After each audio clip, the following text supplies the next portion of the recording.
Good morning students मैं निकिबुर जामान मोर YouTube channel Zaman for you तुम्हालोक सकलोके स्वागतम जानाइछु। एतिया मैं टम सॉयर गल्पटोर प्रश्नबिलाक आलोचना करिम। प्रथमते चोৱা एक्टिविटीज याते प्रथम আছে एक्टिविटीज नंबर 1 কি লিখা আছে let's find out how much you have understood. याते কি দিছে চাও তোমালোকে কিমান দূর বুজিলা এই গল্পটো পঢ়ি। Choose the correct alternative from the options to complete each sentence। प्रत्येकটো বাক্য সম্পূৰ্ণ হ'বলৈ একোটাকৈ মানে অল্টাৰনেট দিয়া আছে মানে বিকল্প উত্তৰ দিয়া আছে। তাৰ মানে ইয়াৰে চাৰিটা উত্তৰৰ ভিতৰত এটাহে শুদ্ধ। সেই শুদ্ধটো তোমালোকে কাৰেক্ট ৰাইট চিন দিব লাগিব। এটোৰ অসমীয়া ভাঙনিও মই লিখি ৰাখিছো। এতে চোৱা ইয়াত এটা কোৱেশ্চনত চাৰিটা উত্তৰৰ দিছে যাৰ এটাহে বাছি লিখিব দিছে। সো প্ৰথমতে কি আছে অন স্যাটাৰডে নাইট টম এণ্ড হাক ৱেণ্ট আউট টু ফাইণ্ড।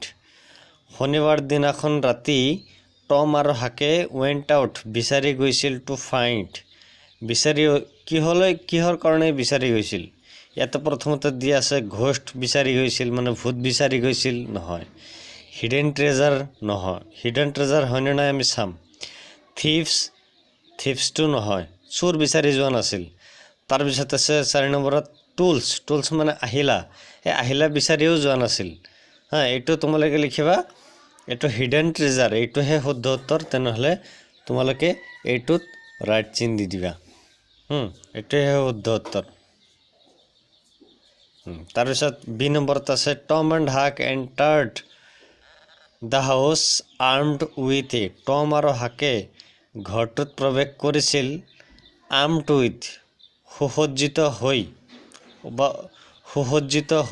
হৈ কিহৰ সৈতে পিকেক্স মানে কোৰ বা কোদাল। 2 নম্বৰ স্পেড বেলচা। 3 নম্বৰ আছে পিকেক্স এণ্ড স্পেড কোৰ আৰু বেলচা। 4 নম্বৰত আছে এক্স এণ্ড স্পেড এক্স মানে দা আৰু বেলচা। এইটো শুদ্ধ উত্তৰটো তেনেহলে 3 নম্বৰ হ'ব। 3 নম্বৰটো তোমালোকে ৰাইট চিন দিয়া এইটো হল। নেক্সট আমি চাম সি নম্বৰ টম এণ্ড হাক স টম আৰু হাকে দেখিছিল। প্ৰথমতে আছে two men entering the house দুজন মানুহ ঘৰটোত প্ৰৱেশ কৰি আছিল। 2 নম্বৰ one men entering the house এজন মানুহ ঘৰটোত প্ৰৱেশ কৰি আছিল। 3 নম্বৰ জো এন্টাৰিং দ্য হাউচ 3 নম্বৰত আছে জো নামৰ মানুহজনে ঘৰটোত প্ৰৱেশ কৰি আছিল। 4 নম্বৰ আছে থ্ৰী থিফস এন্টাৰিং দ্য হাউচ তিনিজন চোৰ ঘৰটোত প্ৰৱেশ কৰি আছিল। ইয়াতে শুদ্ধ উত্তৰটো হ'ব 1 নম্বৰটো two men entering the house. Next আছে থেংক গড এইটো থেংক কে আছে এইটো thank God We had a narrow escape. Who said this to whom? আমি খুব কোনোমতে ৰক্ষা পালো। Who said to whom? এইটো কোনে কাক কৈছিল। উত্তৰটো আছে 1 নম্বৰত টম said it to হাক টমে হাকক কৈছিল। 2 নম্বৰত আছে জো said it to হাক জোয়ে হাকক কৈছিল। 3 নম্বৰত আছে হাক said to জো ইয়াতে কি লিখা আছে হাকে যোগ কৈছিল। 4 নম্বৰত আছে হাক said to টম হাকে টমক কৈছিল। ইয়াতে তোমালোকে যদি গল্পটোত আকৌ ঘূৰি যোৱা ইয়াতে তোমালোকে পাবা ইয়াতে we had a narrow escape thank god we had a narrow escape ইয়াতে হাক said to টম হাকে টমক কৈছিল। তেনেহলে উত্তৰটো হ'ব হাক said to টম তেনেহলে এইটো শুদ্ধ উত্তৰ 4 নম্বৰটো।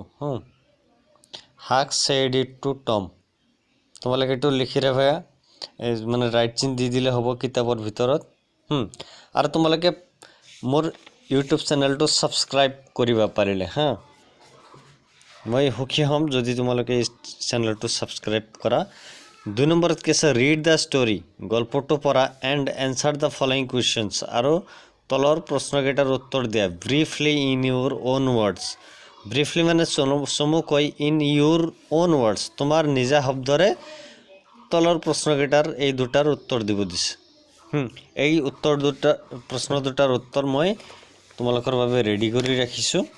এইফালে চোৱা, মই ওলাই আছোঁ। প্ৰথমতে প্ৰশ্নটো চাব লাগিব আমি। প্ৰশ্নটো কৈছে, what did Tom always dream of? টমে কি সদায় সপোন দেখিছিল? এইটোৰ উত্তৰ হিচাপে তোমালোকে পাবা, ইয়াত মই 2 নম্বৰত লিখি দিছোঁ। ইয়াত কাহিনীটো পঢ়ি তোমালোকে ইংৰাজীত উত্তৰ দিব দিছে। কেৱল উত্তৰ দিয়া হৈছে, দিব লাগে, এনেকৈ দিব পাৰা। Tom always had a dream of finding boxes in the haunted house. টমে সদায় কি কৰিছিল? ড্ৰিম অফ, সদায় সপোন দেখিছিল। ফাইণ্ডিং বক্সেছ মানে বাকচবিলাক বিচাৰি পাব।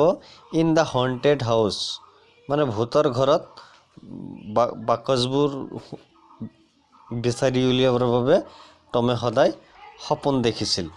নেক্সট 2 নম্বৰত কি আছে? 2 নম্বৰত আছে বি নম্বৰ, what plan did Tom make with his friend? কি পৰিকল্পনা টমে কৰিছিল তেওঁৰ বন্ধু হাকৰ সৈতে? এইটোত উত্তৰ তোমালোকে লিখিব পাৰা, এনেকৈ মই লিখি ৰাখিছোঁ। টম মেড এ প্লেন উইথ হাক।